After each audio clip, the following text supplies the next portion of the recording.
Have you ever caught yourself thinking, is it normal to prefer my own company more and more as I get older? If so, you're not alone, and you've come to the right place. In today's video, we'll dive deep into the surprising reasons why, at 71 years old, I don't hate people but simply feel better when I'm not constantly surrounded by them. Along the way, we'll explore the profound lessons life has taught me about boundaries, trust, and the quiet joy of solitude. Stick around until the very end, because we won't just be talking about why you might crave more alone time. We'll also share practical insights on how to protect your peace in a noisy world, how to be your own best company without feeling lonely, and why embracing simplicity can lead to some of the most fulfilling relationships you'll ever have. Whether you're in your 60s, 70s, or beyond, or you're simply someone seeking a richer sense of clarity and contentment, you'll find plenty of wisdom here to help you live life on your terms. Let's get started. If you are not subscribed, I recommend subscribing and activating the notification bell so you don't miss any videos. Your support means a lot to me, and if you enjoyed this video, you can help me continue spreading the valuable lessons by liking and sharing it. If you like the topic of this video, please comment 1. If you don't, please comment 0 to let me know how I can improve and make better videos for you. Now, let's begin. A lifetime of lessons is a mosaic of moments, each one painting a story. Some filled with warmth and joy, others shadowed by pain and regret. Together, they weave the fabric of who we are. At 71, I find myself often pausing to look back on this tapestry, and what strikes me most isn't the grandeur of weddings or the applause of promotions. Instead, it's the quiet, understated moments, the ones that seem insignificant at first glance but carry profound truths. These lessons have reshaped not just how I view the world but how I carry myself within it. When I was younger, I believed in the innate goodness of everyone. I held a conviction that kindness and effort could bridge any gap, heal any wound, and strengthen any bond. I gave my heart freely, trusting that others would handle it with the same care. But life, in its unyielding honesty, taught me otherwise. I learned, sometimes painfully, that not everyone operates from the same place of love and respect. Some people see your generosity as an opportunity to take, your trust as something to exploit. Those moments of betrayal left scars, yes, but they also left wisdom. I'd be lying if I said those experiences didn't hurt. They did, deeply. But they didn't harden me. They refined me. They taught me discernment, the art of understanding who deserves a place in my life and who doesn't. I began to realize that not every relationship is meant to last. Some people are chapters, not the entire story, and holding on to those who are meant to leave is like trying to keep a river from flowing. Letting go isn't easy. It's a quiet heartbreak, but it's also necessary for growth and peace. Looking back, I see how much of my early years were spent chasing approval, trying to fit into molds I was never meant to occupy. I bent over backward to make others happy, often at the expense of my well-being. I thought selflessness was the ultimate virtue, that sacrificing my needs was the price of being good. But life has shown me that giving endlessly to others while neglecting myself isn't noble, it's unsustainable. Now, I understand the beauty of balance. Taking care of myself isn't selfish. It's the foundation of being able to care for others genuinely. My perspective on happiness has also transformed. In my youth, happiness was loud and vibrant. It was the rush of achieving something significant, the buzz of a crowded room, the thrill of being seen and celebrated. Today, happiness whispers. It's the warmth of sunlight on my skin, the rhythmic chirping of birds outside my window, and the comfort of a cup of tea shared with a quiet thought. Happiness is no longer a performance. It's a state of being, a contentment that comes from within rather than from the applause of the world. One of the greatest lessons I've learned is the importance of boundaries, an act of love both for myself and others. For years, I thought saying no was cruel, a rejection of those I cared about. But now I see it as an affirmation of my worth. Boundaries protect my peace, preserve my energy, and teach others how to treat me. They're not walls to keep people out, but rather the lines that define where I end and they begin. Learning to say no was one of the most liberating gifts I've ever given myself. As I grow older, I find my relationships have deepened in ways I never imagined. The friendships I hold close now are fewer, but they are treasures. They are the kind of connections that don't demand constant presence, but are always there when it matters. These relationships have weathered the storms of time, and they remind me that true connection is never about quantity, it's about authenticity. I no longer feel the need to maintain superficial ties or impress those who don't truly see me. The relationships that remain are rich, soulful, and grounding. Above all, I've come to value solitude in a way I never thought possible. In my younger years, I feared being alone, mistaking it for a lack of purpose or love. But now, solitude feels like a sanctuary. It's where I rediscover myself, where I can hear my thoughts without the clamor of the world. It's not loneliness, it's a kind of peace that I wish I'd embraced sooner.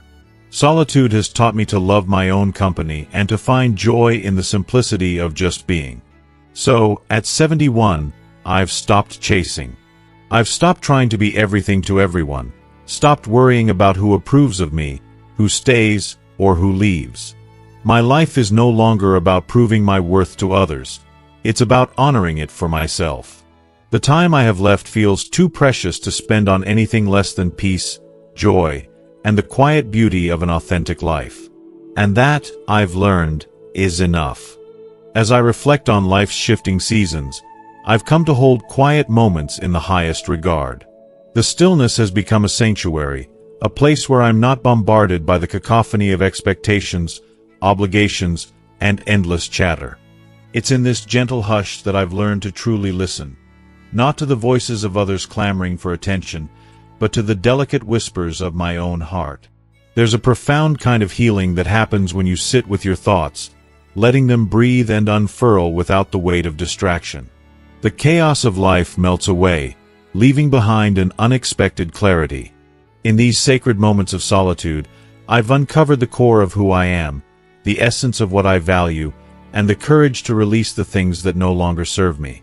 It's here that freedom feels most tangible. Looking back, I see how much of my younger years were spent in an endless whirlwind of busyness. Always something to do, somewhere to be, someone to impress. At the time, I thought I was living fully, but now I wonder if I was simply avoiding myself. It's easy to fill your days with noise, to distract yourself with people, responsibilities, and plans. But when the noise fades, and the house is still, you're left with only yourself. That realization was startling at first, perhaps even a little frightening. But as I grew comfortable in that quiet space, it transformed into a profound comfort, like reuniting with an old friend I didn't know I had. If you are still watching this video and find these lessons useful, please comment one below to let me know that you are still here with me. In solitude, I've become my anchor, my safe harbor. I've discovered the immense joy of doing things solely for myself, without any agenda to please others or tick a box on society's checklist. There's a freedom in solitude that no social gathering can replicate. Alone, I am unburdened by roles, expectations, or pretense. I don't have to be the nurturer, the entertainer, or the problem solver. I am simply me, raw, honest, and free to exist without the masks that life often demands. This shift in how I relate to myself has also transformed how I connect with others. I no longer feel the compulsion to chase relationships that deplete me or to engage in social obligations out of guilt or duty. The relationships I nurture now are chosen with care and cherished for their depth and authenticity. And between those moments of connection, I retreat into the sanctuary of my own company, recharging and savoring life's quiet, unassuming joys. It's surprising how the simple, everyday acts, sipping tea in the soft glow of morning light, hearing the wind rustle through the trees, or watching a sunset paint the sky, take on a deeper, almost sacred meaning in solitude. These moments remind me that beauty often lies not in the noise of the world but in its quiet pauses. I've come to see solitude not as a void to be filled, but as a gift to be embraced. At 71, I no longer feel the need to apologize for my quieter lifestyle or for craving the space to simply be. Solitude isn't about pushing others away.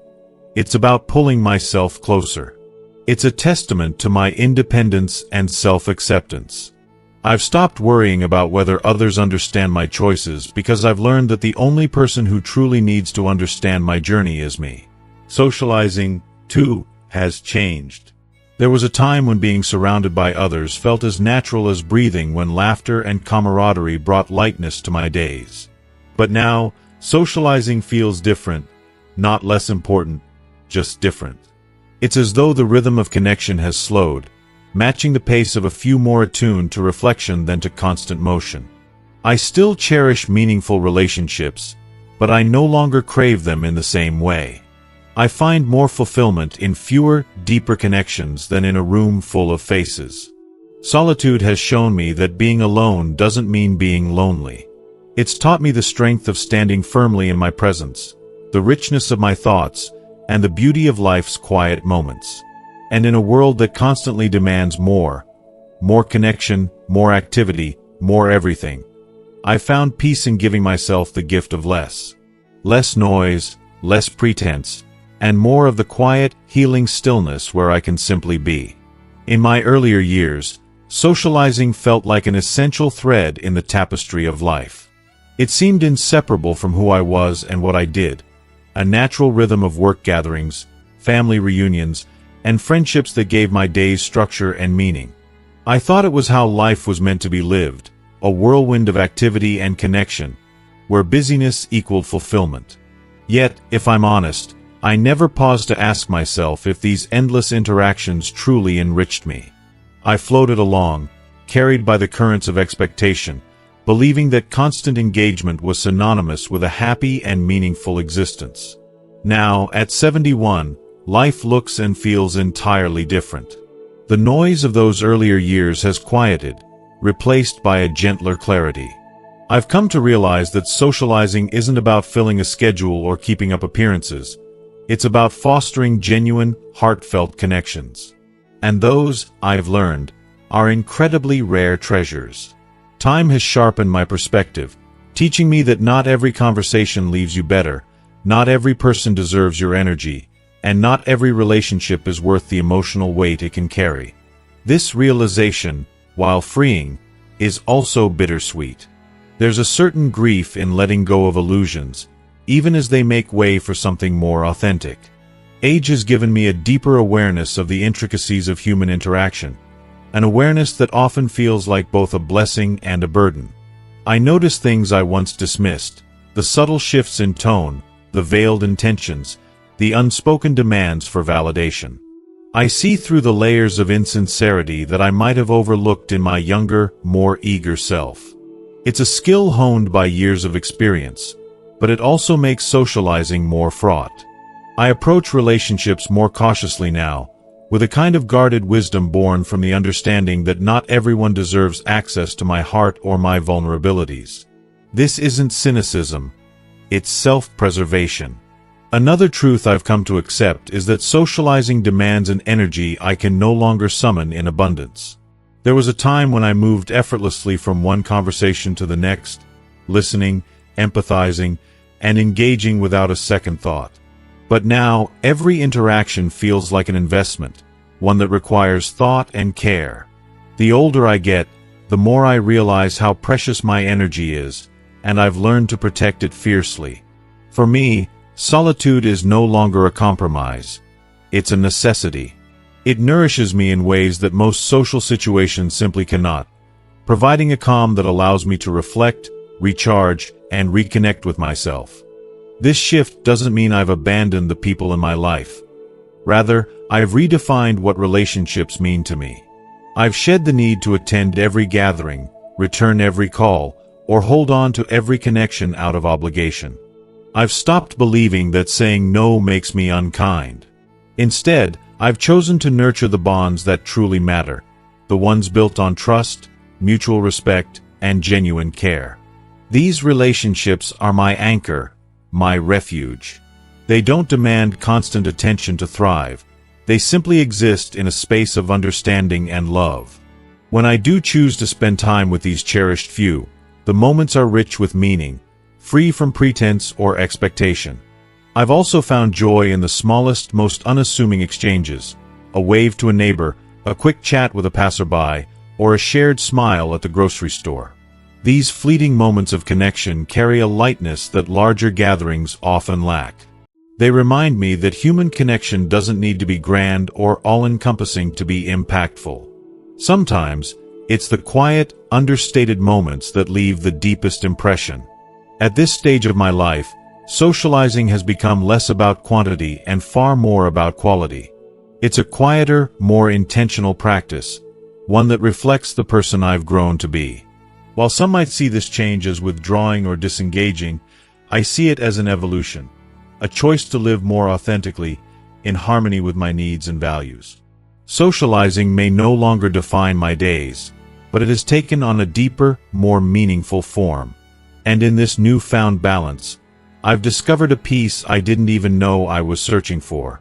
It's a peace that fills me with gratitude for every lesson learned, every boundary set, and every moment spent honoring the life I want to live. Trust evolves with time, like a delicate thread that weaves through the fabric of our lives, shaping the way we connect with others and with ourselves. It is one of the most fragile yet vital components of human existence, a cornerstone of relationships that binds us to one another. When we are young, trust flows freely, almost naively, as if it were an endless resource. We believe in the inherent goodness of people, offering our trust without hesitation, confident that it will be met with kindness, honesty, and care. But as the years pass, life reveals the complexity of trust, teaching us that it is as precious as it is precarious. At 71, I carry the weight of this lesson deeply within me. Trust hasn't vanished from my life, but it has transformed. It has become more intentional, more guarded, and infinitely more cherished. This transformation has been neither simple nor painless. It was forged through moments of betrayal, heartbreak, and disillusionment that left scars on my heart, each a poignant reminder that trust, once shattered, can rarely be restored to its original state. I've experienced the sting of broken promises and the ache of friendships that faded when I needed them most. People I believed in revealed sides of themselves I could never have imagined. Each disappointment felt like a quiet unraveling of the trust one had so freely given. These weren't just isolated events. They were universal truths about the human condition. And yet, they were deeply personal, each one shaping my understanding of what it means to trust, and to be trusted. Over time, I began to see a pattern. The more indiscriminately I trusted, the more I exposed myself to harm. It wasn't always malicious intent that caused these wounds. Sometimes, it was mere carelessness, a lack of thoughtfulness, or an inability to meet my expectations. Regardless of the reason, the pain was real, and it taught me an invaluable lesson. Trust must be earned, not assumed. This shift wasn't about becoming cynical or distrusting. It was about growing wiser. I've learned to observe, to wait, and to let people reveal their true character through their actions rather than their words. It's a slower, more cautious process, but it has brought me peace. Building trust on a foundation of authenticity and mutual respect has allowed me to cultivate relationships that feel genuine and enduring. I've also come to accept that not everyone is capable of meeting my standard of trustworthiness. This realization has been liberating, freeing me from resentment and the unrealistic expectation that everyone will behave as I would. Some people simply lack the emotional tools or consistency to be reliable. Rather than holding on to anger or disappointment, I've chosen to focus my energy on those who align with my values and who reciprocate the care I give. Today, my circle of trust is small but steadfast. These relationships are my sanctuary, a source of comfort and strength. They remind me that while trust may be fragile, it is also resilient when nurtured with patience, understanding, and effort. Within this circle, I've found the safety to be vulnerable, knowing that my trust is held with the same care that I extend to others. Yet, even within this safe space, I've learned to balance trust in others with trust in myself. Life has shown me that the one person I can always count on is me. This self-reliance isn't a rejection of connection. It's a testament to the inner strength I've cultivated over the years. Trusting myself, my instincts, my resilience, my ability to endure, has been one of the greatest gifts of aging. It's a gift I wish I had embraced earlier, but one I hold close now, with gratitude and pride. If you are still watching this video and find these lessons useful, please comment 2 below to let me know that you are still here with me. Looking back, I see trust not as a static element but as a living, evolving force in my life. It has been tested, bent, and broken, but it has also been rebuilt, strengthened, and refined. Trust is no longer something I give away freely. It is something I treasure, protect, and invest in with care. In this stage of life, I find a profound beauty in its complexity, a beauty that reflects the wisdom and strength I've gained along the way. Trust has taken on a new form for me, one shaped by the shifting tides of my priorities and the lessons of time. No longer do I feel the need to extend my faith to everyone I meet, nor do I carry the burden of maintaining relationships that no longer nurture me. This isn't an act of coldness or unforgiveness. It's an act of self-preservation and self-respect.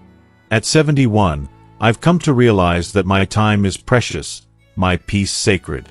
I've stopped giving second chances to those who repeatedly show they don't deserve them, not out of bitterness, but because I've learned that protecting my emotional well-being is a kindness I owe myself. My life is no longer about pleasing others. It's about finding joy, fulfillment, and connection with those who genuinely enrich my existence. The pandemic was a catalyst for this transformation. It felt like a jarring global pause button, forcing the world to confront its chaos and asking each of us to reevaluate what truly mattered. For me, it was an era of paradox, a gift wrapped in fear, uncertainty, and loss. It demanded that I slow down in ways I hadn't considered possible, stripping away the busyness of life that often distracted me from deeper truths. Before the pandemic, even in retirement, life had a way of pulling me into a steady hum of activity. Errands, appointments, social commitments, all of which created the illusion of purpose but often left me feeling depleted. When everything came to a halt, I was left with a quiet so profound it felt almost deafening. At first, I resisted it, feeling untethered and unsure of how to fill the void left by the world's sudden stillness. The silence pressed in, unfamiliar and daunting, but it also carried a strange kind of invitation. To sit with me, to listen to my thoughts, to confront the things I had long ignored. As weeks turned into months, the stillness became less of an enemy and more of a companion. It gave me the space to notice life's subtler beauties, the golden light streaming through my window in the late afternoon, the gentle rustling of leaves in the breeze, the way the rhythm of my breath could calm my restless mind.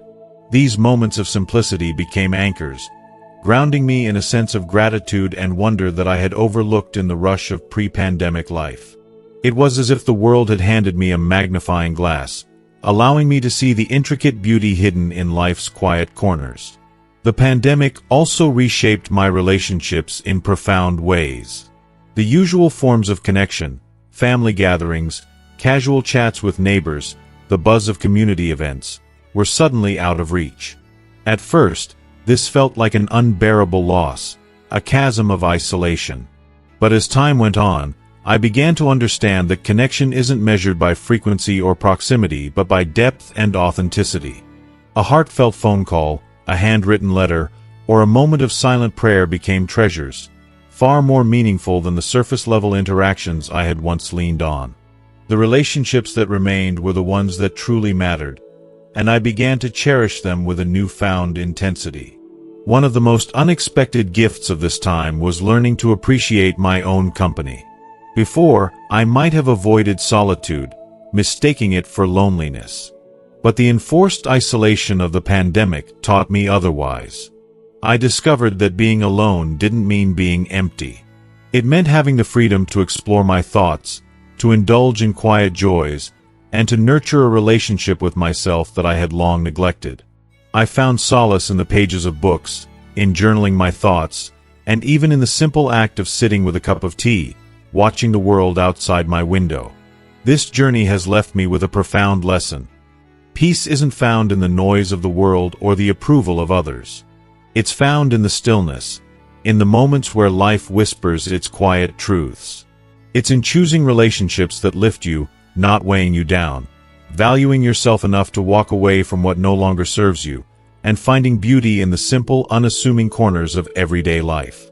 Trust, like love, is sacred, and so is the gift of time. I've learned to spend both wisely, and for that, I am deeply grateful. This newfound appreciation for solitude has completely transformed how I see and interact with the world around me. Gone are the days of saying yes out of obligation or guilt, of packing my calendar with commitments that drained more energy than they gave. For the first time, I felt the weight of those invisible chains fall away, the ones that tethered me to the need for busyness as a measure of worth. Instead, I discovered the liberating beauty of choice. The power to decide how to spend my time, and more importantly, who was worthy of sharing it.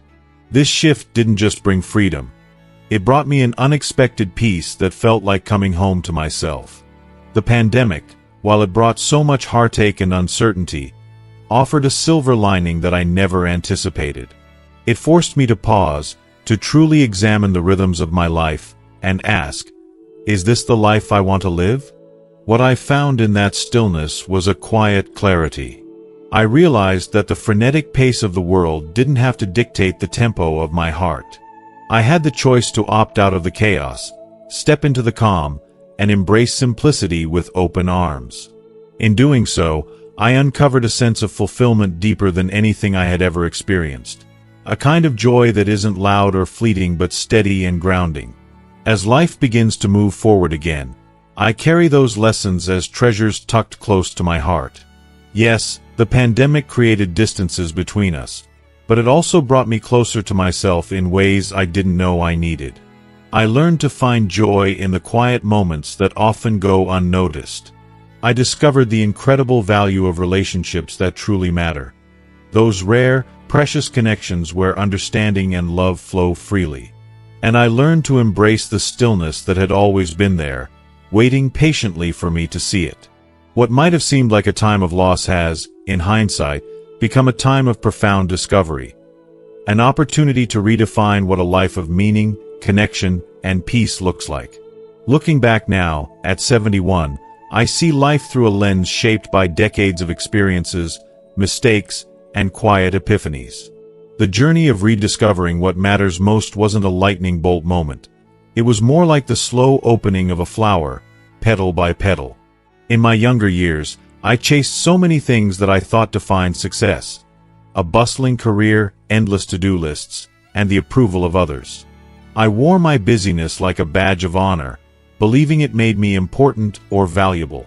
But as the years passed, the cracks in that illusion became impossible to ignore.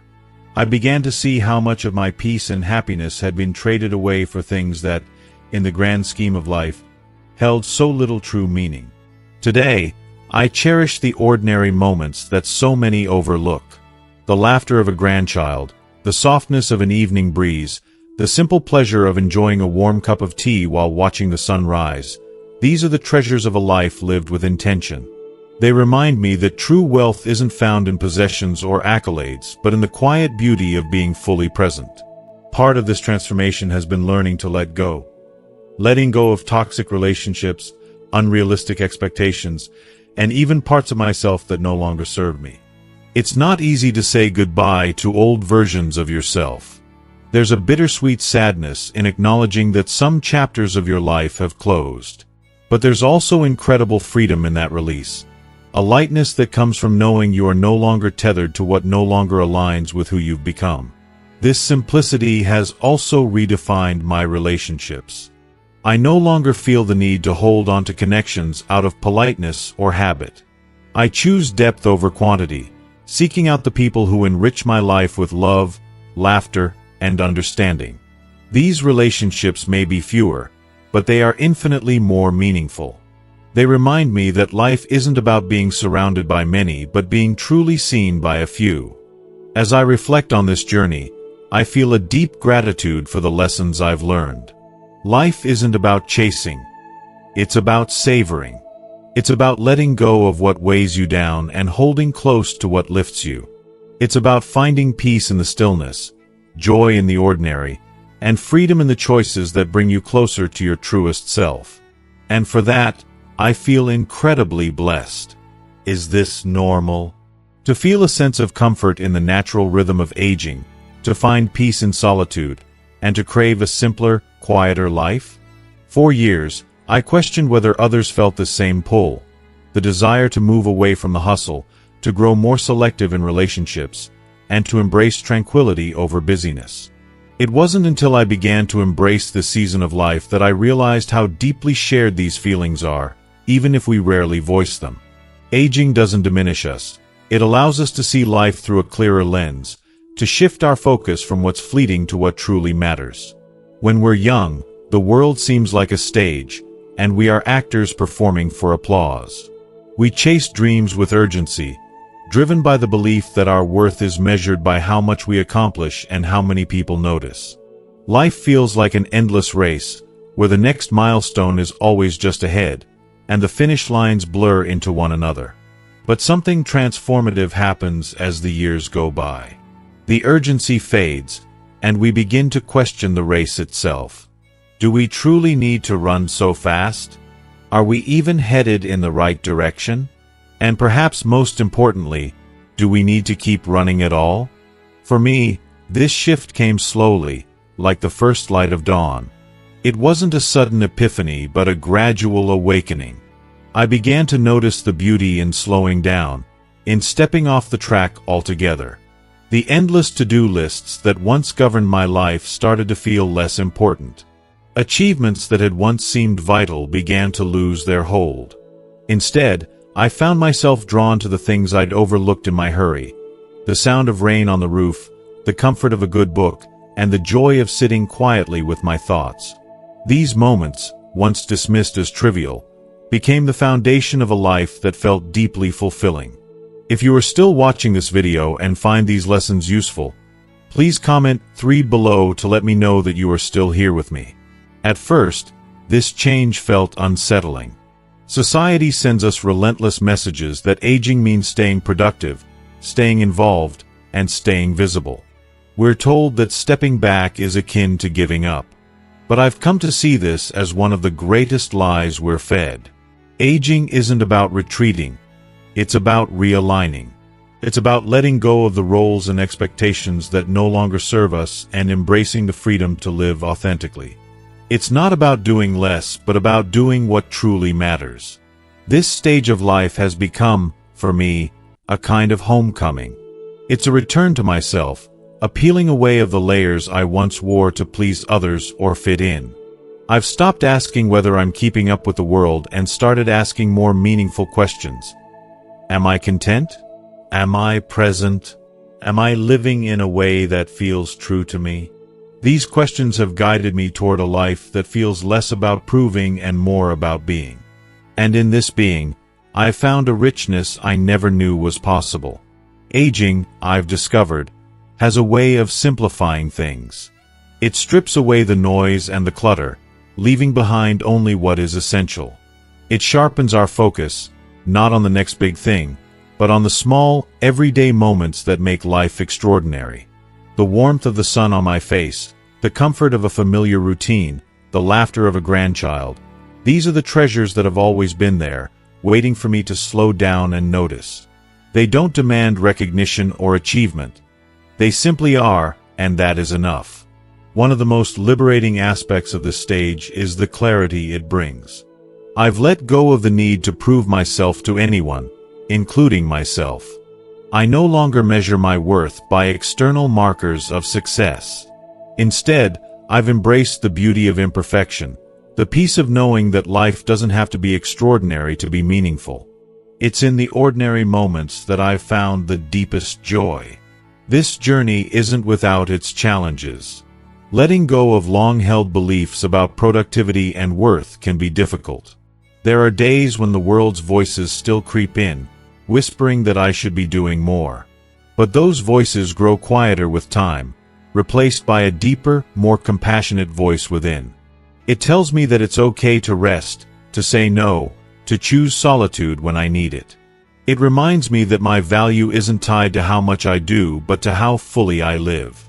For those walking this path with me, I want to say this: lean into this season of life with open arms. Allow yourself to slow down, to savor the lessons aging has to offer. Embrace the peace that comes with letting go of what no longer serves you.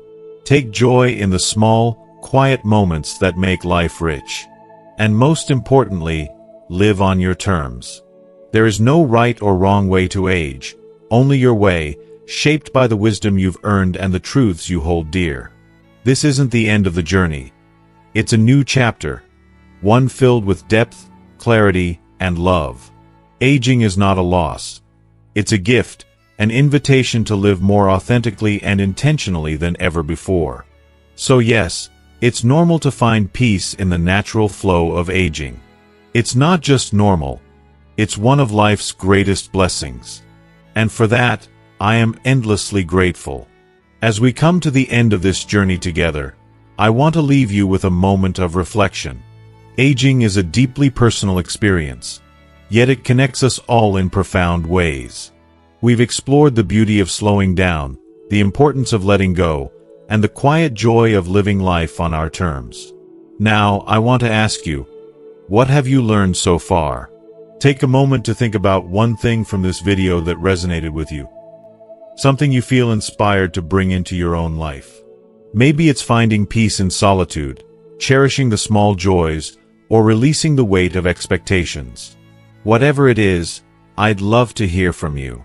Please share your thoughts in the comments below. Let us know what lesson you'll take with you and how you plan to practice it in your daily life. If this video spoke to you, please take a moment to like, share, and subscribe to our YouTube channel. Your support helps us continue creating content that inspires and uplifts us. Thank you for being part of this community, and I look forward to reading your thoughts and continuing this journey together. Until next time, take care and cherish the beauty of the present moment. Glowing star.